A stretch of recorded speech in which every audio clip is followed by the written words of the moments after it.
Sahabat STMJ yang terkasih, dimanapun saudara berada. Saya Sri Kuswandari dari Paroki Santo Lukas, Pemalang. Senang bertemu kembali dengan sahabat STMJ untuk bisa berbagi pengalaman iman, menguatkan satu dengan yang lainnya. Hari ini hari Sabtu tanggal 19 Mei tahun 2023. Bacaan Injil pada hari ini diambil dari Yohanes bab 16 ayat 20 sampai 23a. Di sini saya tertarik pada ayat 22 yang berbunyi,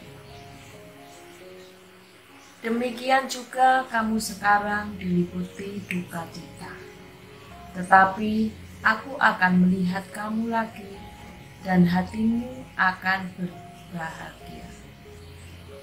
Dan tidak ada seorang pun yang dapat merampas kegembiraanmu itu daripadamu.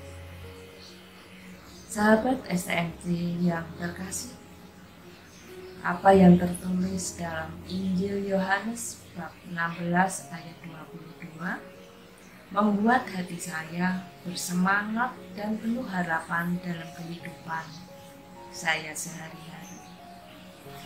Di sini saya akan membagikan pengalaman iman kepada sahabat STMJ.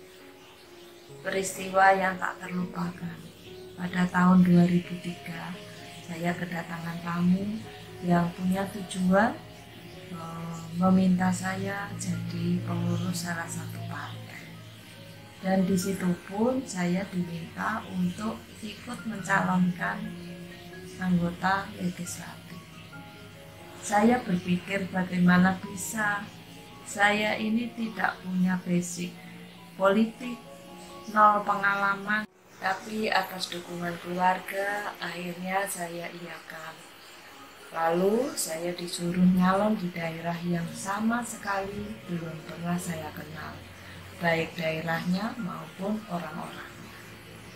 Mau tak mau, saya mengunjungi daerah tersebut. Dari pagi sampai sore, saya keliling di daerah itu. Pada suatu hari, kebetulan saya melihat ada beberapa orang duduk santai di depan rumahnya. Kebetulan sekali beda saya. Lalu saya menghampiri mereka. Saya berkenalan. Dan puji Tuhan, ternyata mereka menyambut saya dengan baik. Cerita orang tersebut ada yang mau membantu saya. Saya dikenal kesadarannya, teman-temannya. Akhirnya mereka bisa membantu saya ke 3 kecamatan. Saya dapatkan orang-orang yang menjadi petunjuk untuk selanjutnya. Proses mencari orang untuk menjadi pengikut saya, setiap 3 hari saya mengadakan pertemuan dengan orang-orang dari desa satu ke desa yang lain. Karena bertemu dengan orang banyak, bisanya malam hari, karena siang mereka bekerja. Saya setiap malam berangkat jam 7, pulang sampai jam 1 dini hari.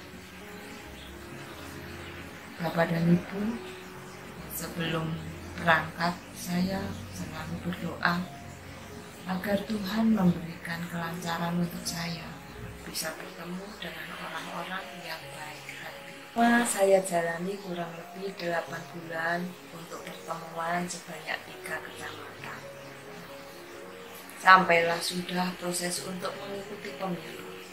Pada saat pemilu berjalan, di mana orang memilih yang akan dijadikan wakil rakyat. Tahap selanjutnya perhitungan suara. Pengumuman pertama atau sementara nama yang jadi sudah ada di KPU.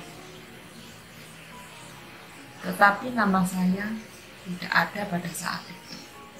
Berarti saya tidak bisa jadi wakil rakyat. Dan saya bilang harusnya saya jadi. Tapi saya jawab, kalau nama saya tidak ada ya berarti saya tidak bisa jadi.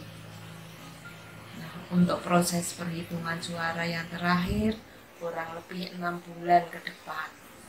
Lama-lama dalam penantian 6 bulan itu, hati saya mulai terusik dengan perkataan tim saya yang seharusnya katanya saya bisa jadi. Secara manusiawi, keinginan jadi pun muncul dalam hati saya. Saya mohon pada Tuhan dalam setiap doa saya, semoga ada mukjizat untuk saya.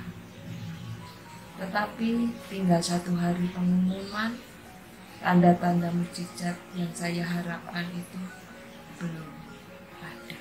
Setelah hari penentuan perhitungan suara terakhir, semua pengurus partai berangkat ke KPU jam 9 pagi. Pada saat itu saya tidak ikut. Saya di rumah karena saya masih merasa sedih, kecewa, marah, dan semuanya itu saya ungkapkan di depan salib Yesus. Dengan rasa emosi saya bilang, Tuhan, ternyata di zaman sekarang sudah tidak ada lagi mukjizat seperti dulu. Karena itu saya rasakan saya sudah berjuang maksimal. Tiba-tiba jam 11 telepon rumah berbunyi. Ternyata ada teman yang bertugas di KPU memberi kabar pada saya bahwa nama saya muncul pada siang ini. Betapa terkejutnya saya pada saat itu. Suara saya yang sudah hilang bisa kembali dan saya bisa jadi wakil rakyat. Seperti apa waktu itu saya ya senang ya bagaimana lah. Dalam suasana rasa senang yang amat sangat, tapi muncul juga saya terharu. Karena apa? Saya ingat pada Tuhan yang mana tadi pagi saya memuja Tuhan dan sekarang langsung ada jawaban dari Tuhan. Seperti dicelekkan mata saya, hati saya, perasaan saya. Ya Tuhan, inilah jawaban dari Tuhan. Ini loh, mukjizat tetap ada sampai kapanpun. Tidak pakai besok, tidak pakai lusa. Kalau Tuhan sudah berkehendak, terjadilah. Tak ada yang mustahil bagi Tuhan. Dari pengalaman inilah, saudara-saudara, saya jadi tahu isi Injil Yohanes bab 16 ayat 20. Tak ada orang yang bisa merampas kebahagiaan kita kalau memang itu kepunyaan kita yang diberikan Tuhan untuk kita. Sahabat STMJ yang terkasih, dengan firman inilah Tuhan membentuk pribadi saya semakin kuat dalam iman. Menjalani hidup ini, kita percaya pada Tuhan. Itulah sharing saya. Amin. Terima kasih dan berkah dalam.